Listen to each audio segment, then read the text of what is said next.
E nós vamos falar do estômago. Deixa eu só tirar aqui o fígado, que a gente já vai falar dele. E agora, né, vamos ver aqui o estômago. Observem que é cheio de vasos. Esses vasos vão ajudar a liberar hormônios para produzir o suco gástrico.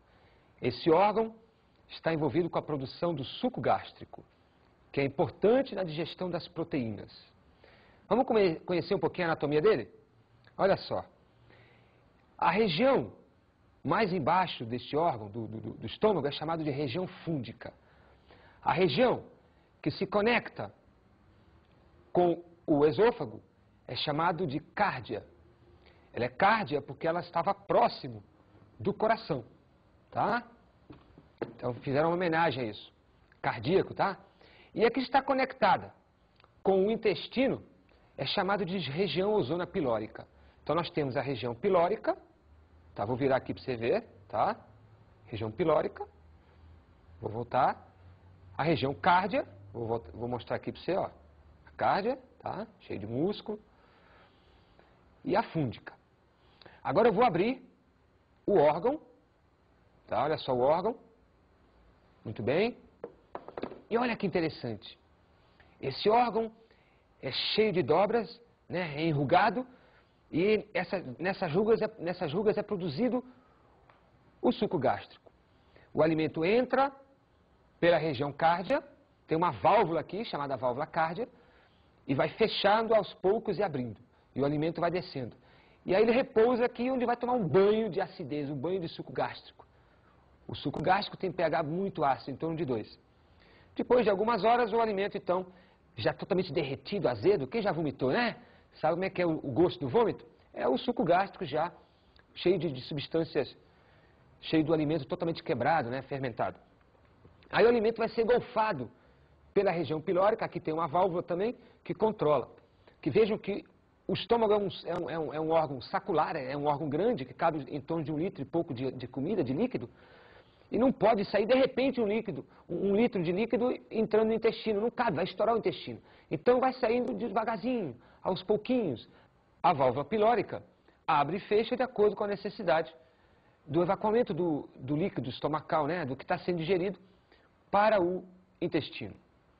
Agora nós vamos sair do estômago e vamos entrar no intestino delgado. Vou tirar aqui uma parte do intestino grosso para que a gente possa ver já o nosso intestino. O intestino, ele se divide em 3 partes ou modernamente em 2 partes. Estou falando do intestino delgado. O intestino delgado pode ser intestino delgado duodeno, que é a menor parte, em torno de 30 centímetros, e depois o intestino delgado jejuno, e por último o intestino delgado íleo. Modernamente se chama intestino delgado jejuno-íleo. Juntou tudo e é uma coisa só. Observem, vem cá, olha só. Essa parte que está aqui já é a conexão do estômago com o intestino. Então eu estou vendo aqui nesse momento, deixa eu pegar aqui a minha varetinha, dá licença aí, Wagner, para poder. Eu estou vendo aqui já o intestino delgado duodeno, e ele vai então se aprofundando e vai virar então agora essa massa de intestino que nós vamos entrar em detalhes, tá? Eu estou vendo agora aqui o intestino jejuno-íleo. E eu estou vendo aqui o intestino duodeno. Duodeno, jejuno e íleo compõem o intestino delgado, tá? É interessante, olha só que interessante. No intestino delgado duodeno estão conectados o fígado e o pâncreas. No intestino delgado duodeno estão conectados o órgão fígado e o pâncreas. Então, em 30 centímetros de intestino, existem 2 glândulas importantes, que no caso, de um lado o pâncreas e do outro o fígado. O fígado está no lado direito e o pâncreas no lado esquerdo. O fígado é uma glândula mista, o pâncreas também é uma glândula mista, e ambos produzem, no nosso caso da aula da digestório, o pâncreas produz o suco pancreático e o fígado produz a bílis. A bílis é um líquido verde, né? Que as pessoas comumente chamam de fel. que é guardada dentro de uma vesícula, dentro de um saquinho que o pessoal chama de fel, que amarga, né? Quando a carne é mal cortada, corta ali. Legal? Muito bem. Então aqui está localizado o pâncreas. Esse pâncreas, então, tem um canal que está conectado ao intestino delgado duodeno. O fígado também tem um canal que está ligado ao intestino delgado duodeno. E os dois vão fornecer as suas secreções para o intestino delgado duodeno. É tão impressionante o delgado duodeno que se eu fizer um corte e extirpar, eliminar esses 30 centímetros de intestino, a pessoa simplesmente não consegue mais digerir nada e morre por inanição. Inanição. Tá legal? O fígado tem aqui, olha só a posição do fígado, ele fica desse modo. O fígado, vou virar agora, tá? Ó. Ele tem a vesícula biliar, que está aqui desenhada em verde. A vesícula biliar. Ela é uma estrutura sacular, que vai estar conectada ao fígado, e nela é guardada a bilis, que não tem função enzimática. Preste atenção, eu não estou falando de suco digestivo biliar. A bilis não é um suco digestivo. É uma substância como um detergente, por exemplo, que vai dissolver as gorduras. Este órgão é extremamente importante na vida humana. Este órgão é extremamente importante no sentido de que ele tem mais de 20 e poucas funções. Só para citar algumas. O fígado é responsável pela desintoxicação. Quando as pessoas estão intoxicadas por algum motivo, remédios, álcool, drogas, etc., é o órgão, o fígado, que vai tentar transformar essas substâncias extremamente tóxicas em menos tóxicas. Sem fígado, em menos de 3 dias, tu estás morto. Totalmente intoxicado. Uma outra função é produzir a bilis. Uma outra função é produzir o colesterol. O colesterol também é produzido pelo fígado. E este órgão peculiar, ele tem a capacidade de regeneração muito grande. Se eu dividir o fígado em 3 partes, tá? Olha só. Se eu dividir o fígado em 3 partes e perder 2/3 dela e ficar apenas com 1/3, eu tenho de novo um fígado depois de alguns dias ou meses. Ele se regenera por completo. Só que água mole, né? Em pedra dura, tanto bate até que fura. As pessoas que se drogam muito, que se alcoolizam bastante, né? Contraem uma doença famosa do tipo cirrose hepática. O fígado perde células, as células se regeneram, o fígado perde células, elas se regeneram até que chega um momento em que as células não conseguem mais se regenerar, acontece um distúrbio hepático, não consegue se regenerar e morre. Gente, só uma curiosidade. Voltando aqui ao pâncreas, esta glândula produz um hormônio muito conhecido no meio, que é a insulina, que lá no sistema endócrino você vai ver que a falta dela causa uma doença chamada diabetes.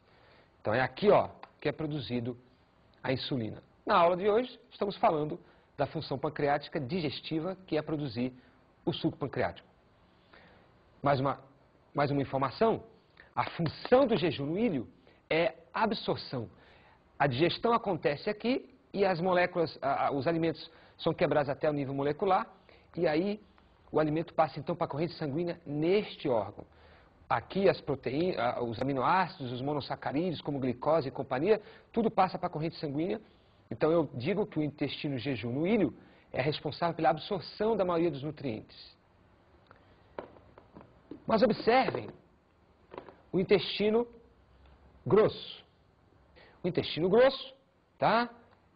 Totalmente sinuoso, mas ele é bem mais curtinho e bem mais eficiente. No intestino jejum no ilho, aquele que a gente acabou de ver ainda há pouco, a absorção era dos nutrientes, dos aminoácidos, da glicose, etc. No intestino, acontece a absorção da água e dos sais minerais.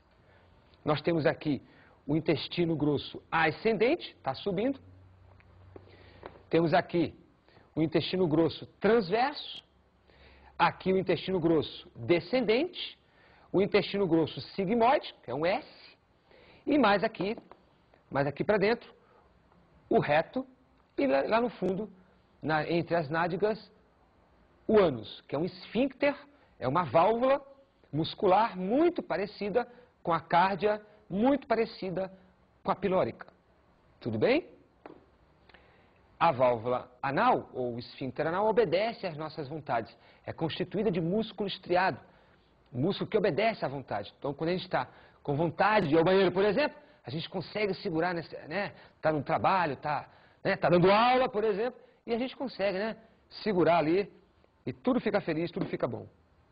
Aliás, eu vou te mostrar porque nós sentimos a necessidade de ir ao banheiro, ou seja, a necessidade de evacuar.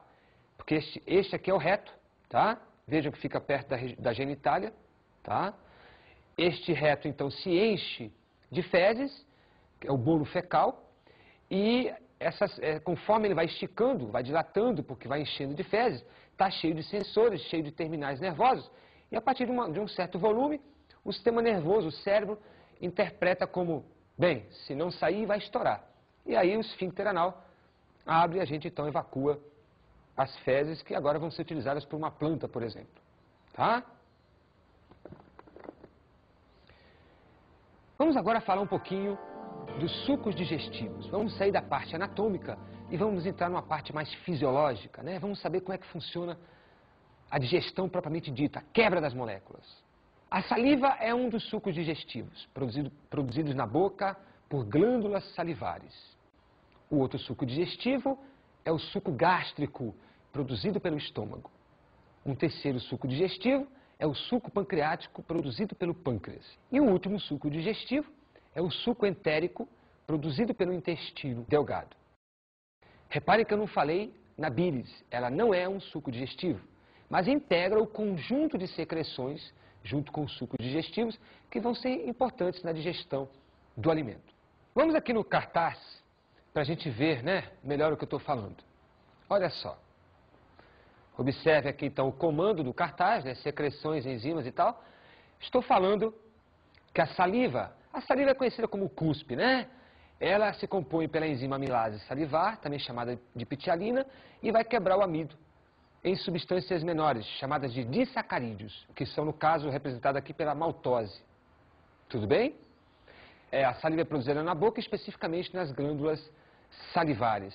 Nós temos glândulas salivares aqui embaixo das bochechas, ao lado, né, chamada de parietais, embaixo da mandíbula, chamada de submandibulares. Essas seriam as nossas principais glândulas. Ainda temos, por exemplo, duas embaixo da língua, chamadas de sublinguais. E a saliva, uma curiosidade, ela muda de textura, muda de solubilidade, de acordo com a vontade que nós temos de comer. Então, se a gente tem muita vontade de comer, a saliva se torna abundante. Se a gente está com pouca vontade de comer, a saliva se torna mais grossa, mais consistente. O suco gástrico, ele é produzido pelo estômago e ele está envolvido com a quebra das proteínas.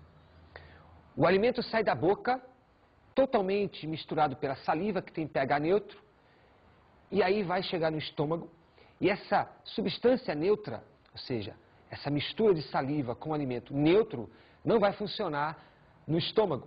As enzimas estomacais não funcionam em meio neutro. E aí o que vai acontecer?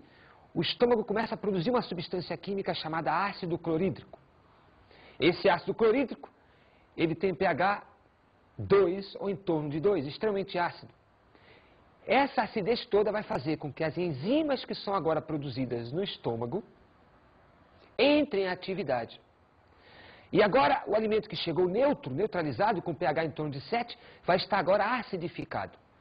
Nesse estágio, o alimento chama-se quimo. No processo de quimificação, o alimento então sofre a acidez. Por isso, quando a gente tem ânsia de vômito, o alimento chega até aqui na boca, chega uma coisa azeda, né? Acidificada. Nós dizemos que aquele é o alimento no estado de quimo. O suco gástrico se compõe